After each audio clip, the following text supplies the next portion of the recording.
Olá, boa noite. Boa noite. Rezar pelos cristãos. Ação terrorista no norte do Iraque deu origem à campanha de oração para quem professa fé cristã. Igreja no Brasil realiza dia de oração pelos cristãos perseguidos. Em meio à tensão causada pelas eleições na Venezuela, Brasil e Chile assinam acordos bilaterais. Saiba como é o funcionamento da fiscalização do uso do dinheiro nas campanhas eleitorais. Corrida de rua mais comum entre os brasileiros e o alerta. Acompanhamento médico é essencial. No litoral sul de São Paulo, a homenagem dos fiéis ao Senhor Bom Jesus. E o lançamento pelo Instituto Hesed do documentário sobre as enchentes no Rio Grande do Sul.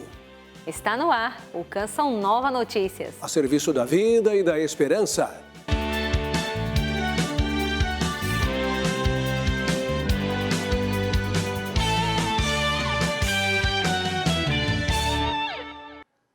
Há 10 anos, uma invasão de terroristas do grupo Estado Islâmico no norte do Iraque forçou pelo menos 100 mil cristãos a deixarem as casas. Eles tiveram de fugir a pé e só com as roupas do corpo.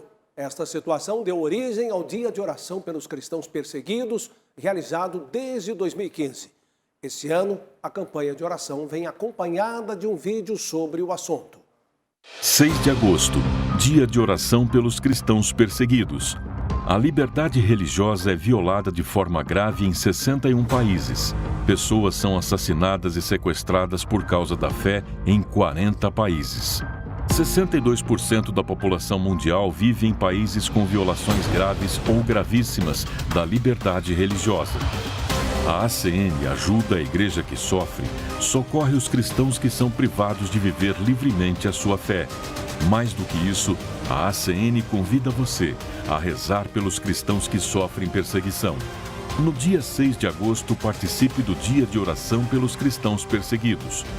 Na sua paróquia, na sua casa, em qualquer lugar, reze pelos cristãos que são perseguidos por causa da fé. A perseguição religiosa não acontece aqui, mas acontece agora, e a mudança está em suas mãos. Em 6 de agosto, a Igreja no Brasil recorda o Dia de Oração pelos Cristãos Perseguidos. A iniciativa é promovida pela Fundação Ajuda a Igreja que Sofre e a Conferência Nacional dos Bispos do Brasil.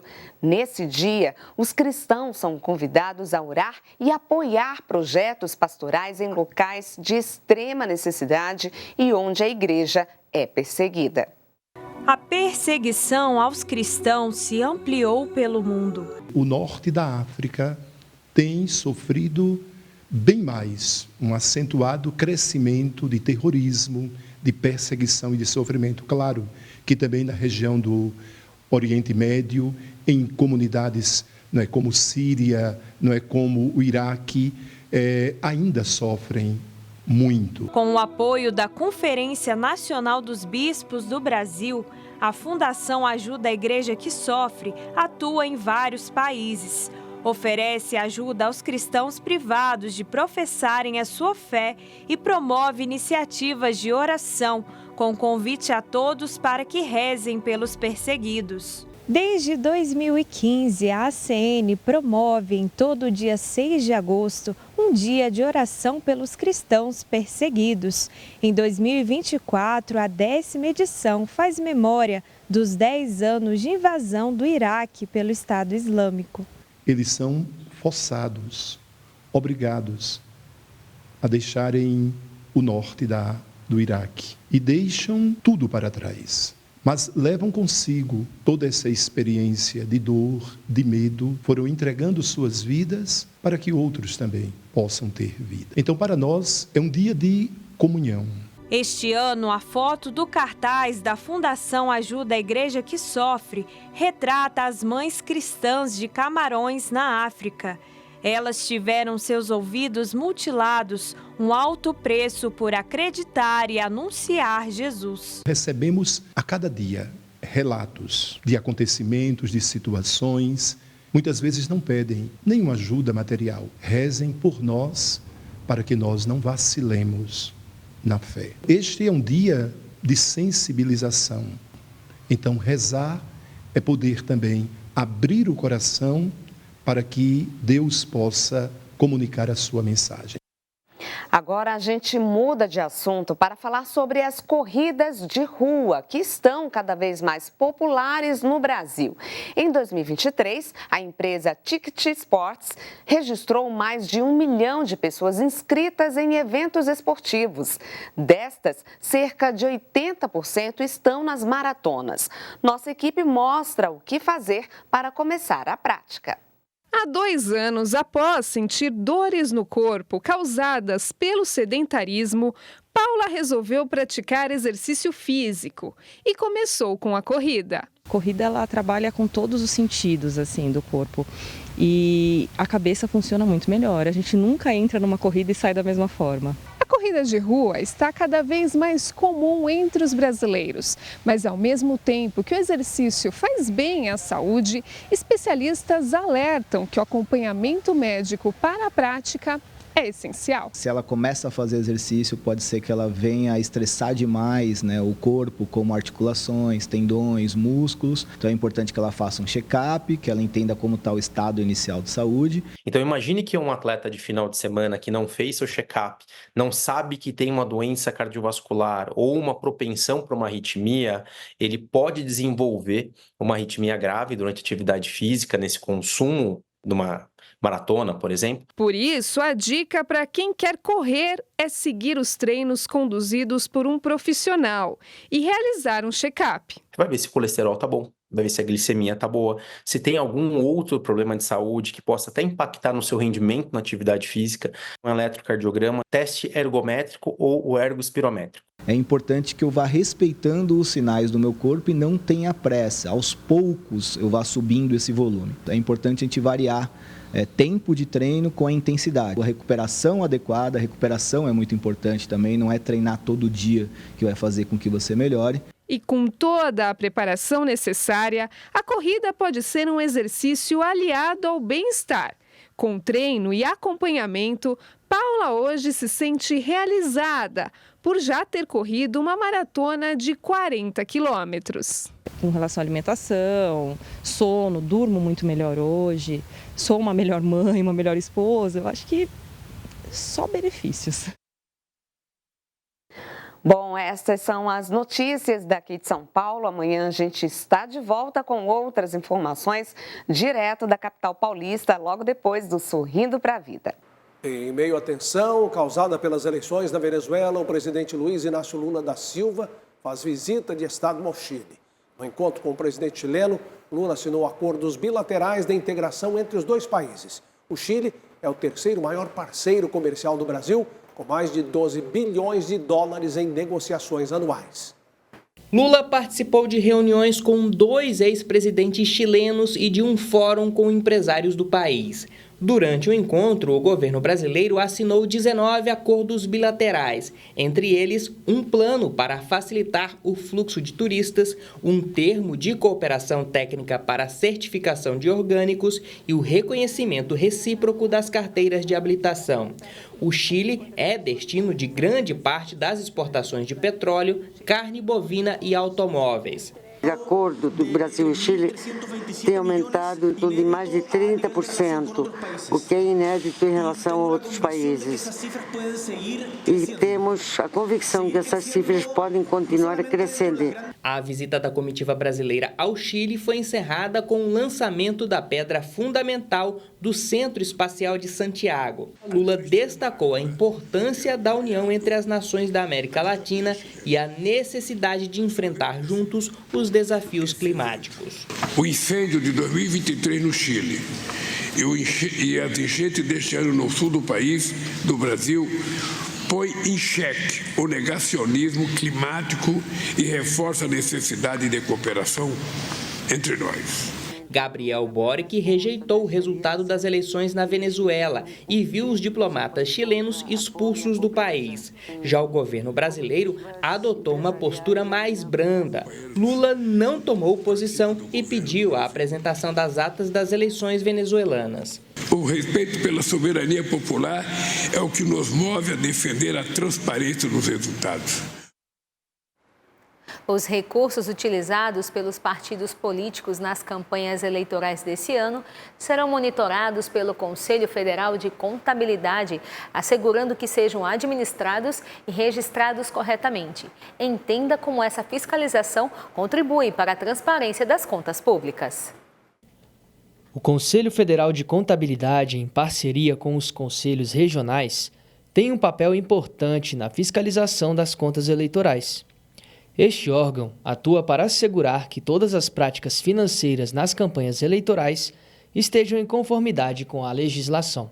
O papel do contador, que é um profissional de contabilidade, que exerce exatamente a função de registrar e dar integridade e conformidade aos processos de registros contábeis atrelados aos movimentos dos partidos e das eleições propriamente ditas, em prol da lisura, da transparência dos processos eleitorais no país. Além de fiscalizar as contas eleitorais dos partidos e ajudar a evitar desvios e fraudes, o Conselho promove um ambiente de confiança para eleitores e candidatos.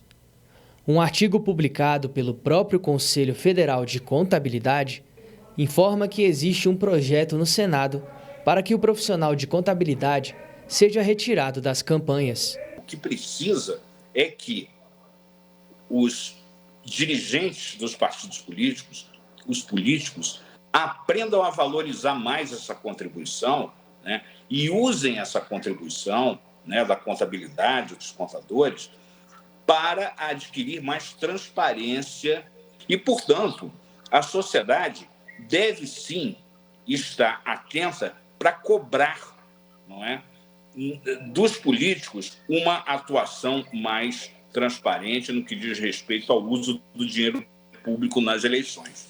A população pode votar com tranquilidade, sabendo que o dinheiro usado nas eleições é fiscalizado. Assim, as contas públicas nas eleições são controladas, prevenindo a corrupção e os desvios de recursos públicos. Olha, a partir desse mês, o programa habitacional Minha Casa Minha Vida terá mudanças nas regras de financiamento de imóveis usados. As normas serão diferentes em determinadas regiões. A repórter Camila Castro está ao vivo e tem as informações. Boa noite, Camila.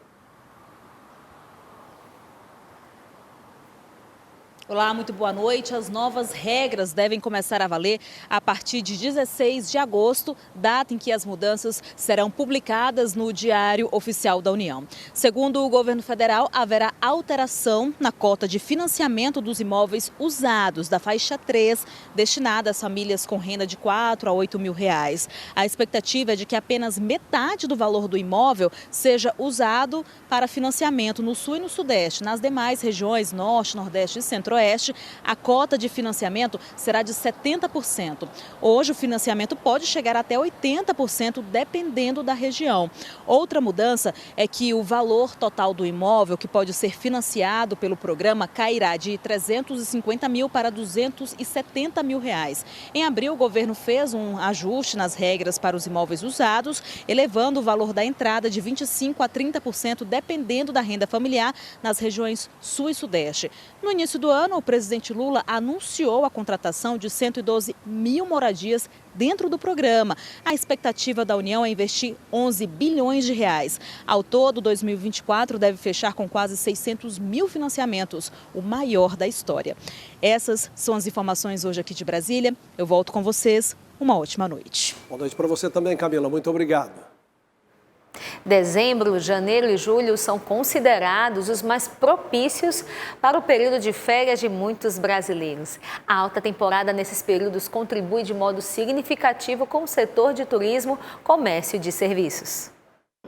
Este bancário mora em Aracaju. No final de julho, passou parte das férias do trabalho no litoral alagoano. Resolvi conhecer a tão falada cidade de São Miguel dos Milagres, no litoral norte de Alagoas. Muitas pessoas já falavam muito bem do local. Eu resolvi ter a experiência de passar alguns dias lá para descansar. De acordo com o Ministério do Turismo, até o final do ano, o Nordeste deve ser a preferência para quem pretende viajar. No primeiro semestre, o turismo na região gerou cerca de 99 mil novos postos de trabalho. De acordo com a Federação do Comércio de Bens, Serviços e Turismo de Sergipe, a cadeia do turismo é a que mais emprega. Comércio, serviço e turismo representa 75% da geração de emprego no estado de Sergipe. Uma pesquisa realizada pela FEComércio revelou que 100% dos turistas entrevistados pretendem retornar a Sergipe. Os serviços prestados aos visitantes também foram avaliados. Atendimento ao público, informações e roteiros turísticos, além da gastronomia e do artesanato local, foram alguns dos serviços que receberam a maior pontuação em relação ao nível de satisfação. E o turismo, quando movimentado, ele movimenta 52 cadeias. É um ciclo virtuoso onde todos os envolvidos saem ganhando. Na rede hoteleira, entre junho e julho, a ocupação média foi de 70%, chegando a 97% na semana em que foi comemorado São João e São Pedro. A expectativa de movimento nos hotéis e no comércio para o segundo semestre segue otimista. Nós temos agora a próxima semana o Dia dos Pais, Dia das Crianças, Black Friday e Natal.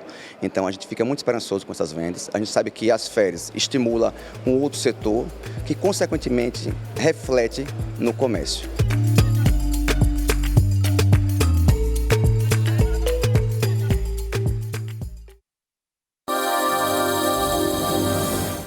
O calor vai dar lugar a uma frente fria que muda o tempo no centro-sul do Brasil. A frente fria chega na quarta-feira à noite, mas o clima já muda na manhã do dia seguinte em parte do centro-oeste. No sul e oeste do Mato Grosso do Sul, a previsão é de pancadas de chuva e nos demais estados da região o dia vai ser ensolarado e bem seco. A frente fria também será sentida no sul do país. Chove no interior de Santa Catarina, Paraná e praticamente todo o estado gaúcho. Apesar de estarmos no inverno, o tempo continua seco e com temperaturas elevadas até quinta-feira em praticamente toda a região sudeste. No Nordeste, os ventos do oceano sopram em direção ao continente e trazem chuva na costa leste da região e no litoral do Maranhão. Enquanto isso, no interior nordestino, o tempo vai continuar firme. Na região norte, há um alerta de chuva forte no oeste, no Acre, Amazonas, chove também em Roraima, Amapá e norte do Pará. O Instituto Hesed lança em instantes, mais precisamente às 8 horas, o documentário Do Caos à Esperança, que conta a história de pessoas que sobreviveram à tragédia provocada pelas chuvas no Rio Grande do Sul. Em abril deste ano, 94% dos municípios do Rio Grande do Sul foram cobertos pelas fortes chuvas que atingiram a região. Diante da tragédia, consagrados do Instituto Hesed visitaram famílias que tiveram suas casas invadidas pelas enchentes. A partir desta ação, surgiu o documentário. Não era esse o objetivo da missão, mas uma vez estando lá e testemunhando os milagres que Deus estava realizando em meio àquele caos, testemunhando a força também, a fé daquelas pessoas. Entendemos como um apelo do coração de Deus que a gente pudesse partilhar com as pessoas a experiência vivenciada no estado do Rio Grande do Sul, que nos marcou profundamente. Em meio a tanta tristeza, um fato chamou a atenção e marcou a irmã Maria Raquel. As pessoas louvavam a Deus mesmo naquela tragédia. A pré-estreia do lançamento do documentário Do Caos à Esperança aconteceu nesta segunda-feira nos cinemas. A roteirista conta as experiências que a equipe viveu durante as gravações. O interessante é que quando a gente chegava no Rio Grande do Sul e a gente entrava na casa das pessoas, né, depois de tudo aquilo, as pessoas elas nunca nos olharam com um olhar de desesperança, mas havia sempre um brilho, né, na certeza de que é possível recomeçar. Então eu acho que isso é uma lição, sobretudo para nós brasileiros, né, de que mesmo diante de uma catástrofe como essa, a fé e a esperança elas nos dão forças para ir além. Você pode conferir o conteúdo no canal YouTube @Instituto Hesed. Na capa, Kelly Patrícia Oficial, Instituto Hesed. Vamos agora para a Aparecida, pois o Seminário Bom Jesus celebra hoje 130 anos de missionariedade. O repórter Alan Toledo está ao vivo no local e traz mais detalhes. Boa noite, Alan.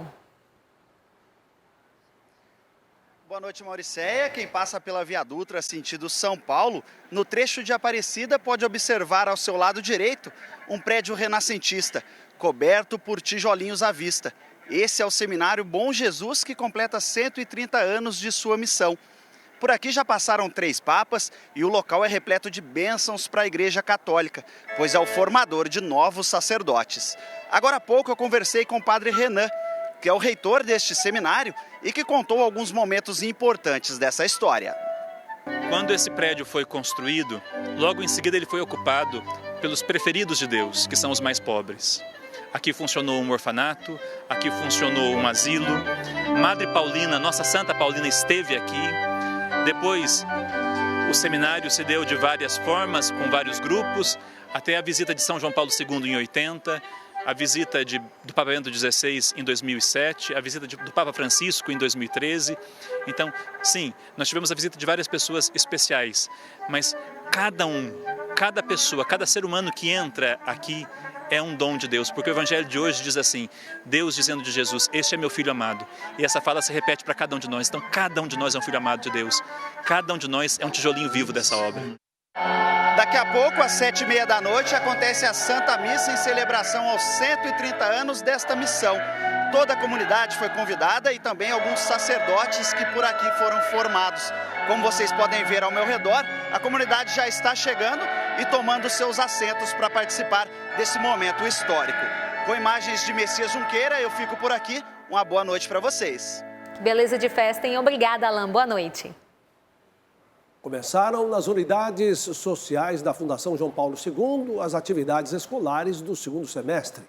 A volta às aulas foi marcada com uma aquisição necessária para fins administrativos. Apresentações, palmas e partilhas. Com festa, começaram as aulas no setor social da Fundação João Paulo II. A equipe docente acolhe com alegria as crianças e os jovens. Turmas novas, expectativas dos alunos novas também, e a gente sempre tem, o desejo de compartilhar também esses conhecimentos, compartilhar experiências, porque também aprendo muito com a história de cada um. A gente vai preparar para que eles possam aprender, futuramente até fazer um exame de faixa nesse ano ainda, no final do ano. Tempo de aprender novos conteúdos, rever os amigos e também viver experiências que podem garantir um futuro promissor. Para mim ter mais conhecimento, conseguir um bom trabalho também e me ajudar no futuro. Eu retomei os cursos, então está sendo uma experiência totalmente nova, com outra turma, com outras pessoas novas. Motivos para comemorar não faltam.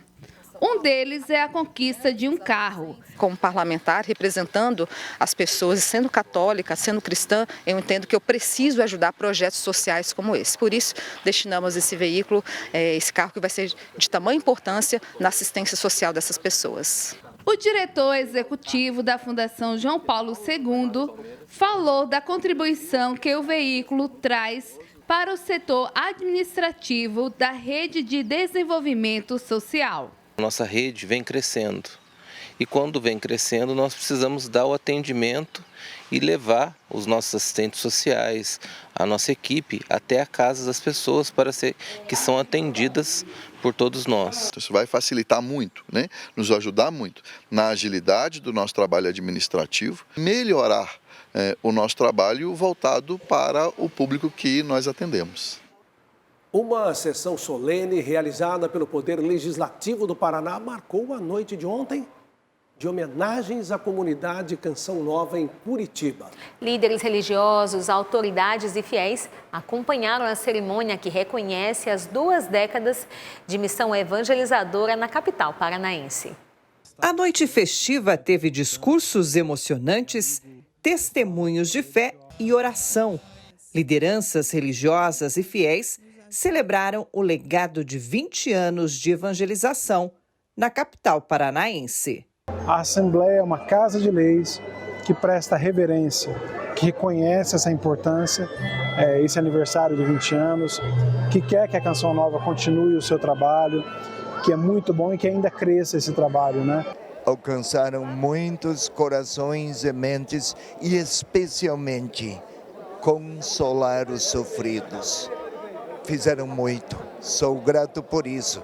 Esta sessão foi uma pequena linguagem de uma longa história. Desde a fundação, em 2004, a missão da Canção Nova em Curitiba tem sido fonte de inspiração e apoio espiritual para milhares de fiéis. Além dos projetos sociais, nós temos uma forte evangelização pela TV, pela rádio, pelas mídias sociais, loja, evento. Então, receber esse reconhecimento é receber o reconhecimento deste combo, de toda esta ação evangelizadora que a Canção Nova faz. Plenário cheio, mas dessa vez não é para acompanhar as votações. Hoje, o motivo é especial. Louvar e agradecer a Deus pelos 20 anos da presença da comunidade Canção Nova em Curitiba. É um reconhecimento legislativo pela importante obra de evangelização que a comunidade realiza em solo paranaense. Deus tem muito mais para a Canção Nova aqui no Paraná. Deus tem muito mais para a Canção Nova aqui em Curitiba, em que, de fato, esse momento seja um impulso novo para que os membros da Canção Nova e outros chamados, vocacionados ao carisma da Canção Nova, possam evangelizar.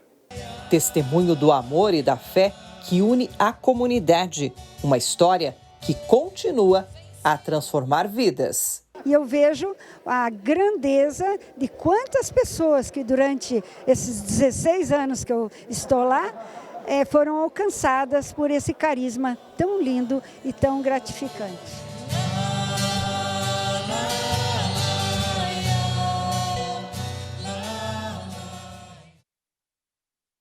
E as festividades do aniversário de 20 anos da Canção Nova em Curitiba continuam, porque no último final de semana de agosto vai acontecer a celebração, o Celebra Curitiba, na Casa de Evangelização, que fica localizada no bairro Hauer. Olha, os fiéis de Iguape, no litoral sul de São Paulo, estão vivendo um tempo de celebração. Nós vamos chamar então o repórter Matheus Alves, que está ao vivo no Santuário Basílica de Iguape, e traz os detalhes das comemorações em honra ao Senhor Bom Jesus. Boa noite, Matheus. Boa noite, Reinaldo. Boa noite, Mauriceia. E a você que acompanha o Canção Nova Notícias. Olha, tem muitos romeiros do Bom Jesus por aqui, viu? Mesmo debaixo de uma forte garoa. Se você vê algumas gotículas de água aí aqui na lente da câmera, é justamente por isso. A gente está aqui do lado de fora do Santuário Basílica, porque ele está lotado. E eu vou conversar aqui com uma das voluntárias aqui do Santuário do Bom Jesus de Iguape.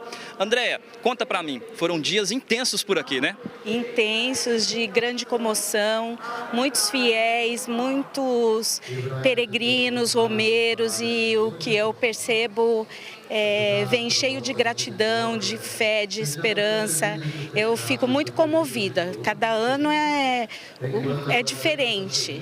E olha, ontem foi celebrado o Dia da Padroeira, Nossa Senhora das Neves. Hoje, agora há pouco, aconteceu a procissão. Pela manhã tivemos a celebração solene e agora à noite a celebração de despedida dos romeiros. Isso, despedida. Ontem foi o último dia da novena, Bom Jesus de Iguape. E hoje essa missa que está acontecendo é de despedida da nossa festa, que é simplesmente mágica, é um divisor de águas para todos os cristãos fiéis do Bom Jesus. Obrigado por sua participação aqui conosco. Em setembro, Andréia vai lá na Canção Nova, viu? E olha só, vou conversar agora com o reitor do Santuário do Senhor Bom Jesus aqui de Iguape. Padre, obrigado por nos convidar e obrigado por autorizar que pudéssemos mostrar para todo o Brasil a devoção ao Bom Jesus. Obrigado à Canção Nova por essa presença, para que a mensagem do Senhor Bom Jesus possa chegar a tantos lugares, a tantas pessoas. A mensagem dele é uma mensagem de amor, é uma mensagem de esperança, de dias melhores para as nossas vidas, para o nosso Brasil. Para quem está acompanhando a Canção Nova, como que pode continuar acompanhando as atividades do Santuário do Bom Jesus aqui de Iguape? Através das nossas redes sociais, no Facebook, no Instagram e também no YouTube, Santuário do Senhor Bom Jesus de Iguape. Nós transmitimos toda a nossa programação por essas redes sociais e as pessoas podem se manter informadas, conectadas conosco. Excelente, Padre. Obrigado por sua participação aqui conosco. Durante o dia nós fizemos algumas reportagens, algumas entrevistas. Pela manhã fizemos a cobertura da Santa Missa aqui celebrada, presidida pelo Bispo da Diocese de Registro. E antes de me despedir, eu retorno na próxima quinta-feira, também com o Ederaldo Paulini, na cobertura da festa de Nossa Senhora da Abadia. Eu convido você agora a acompanhar um resumo do dia de hoje. É chegada a hora de celebrar o dia litúrgico para a igreja dedicado à transfiguração de Jesus. Em Iguape, as honrarias ao Senhor Bom Jesus comemoram 377 anos de festa. A transfiguração mostra o Cristo chegando à ressurreição, participando da ressurreição. E o Bom Jesus, a imagem dele, é o Cristo que está amarrado perto da sua paixão, da sua morte, não é? E aí nós aprendemos isso. A ressurreição se chega passando pela paixão do Senhor. As mãos de José estão abertas. O mecânico de 55 anos não esconde as lágrimas. A saúde para a família é a sua prece. Eu agradeço pela minha família, meus netos, meu trabalho, minha casa, Nossa Senhora, Deus, Nossa Senhora e Bom Jesus de Iguape, que seja uma bênção na minha família, meus netos, em tudo na vida. Por que da emoção?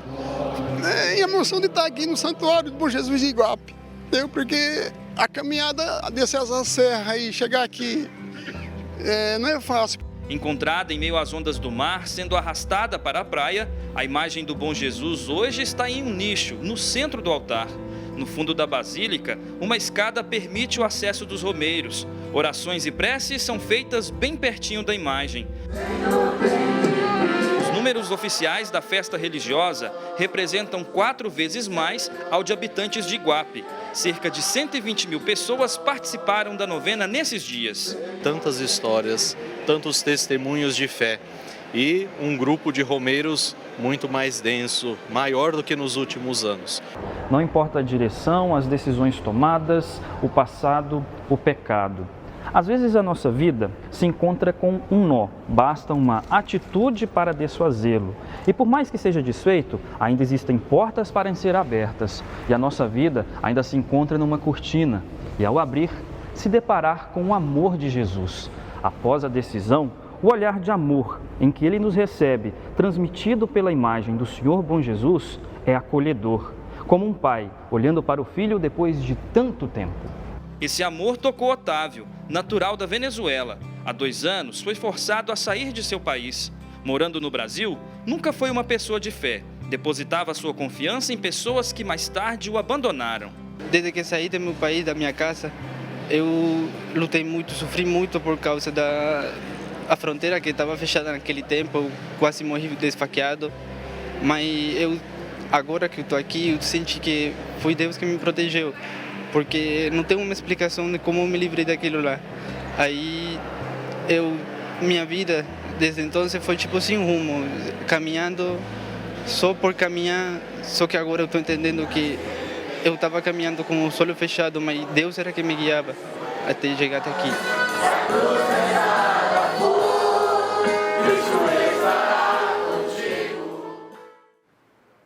Que bela manifestação de fé dos devotos de Bom Jesus de Iguape, não é, Reinaldo? Bonita esta festa.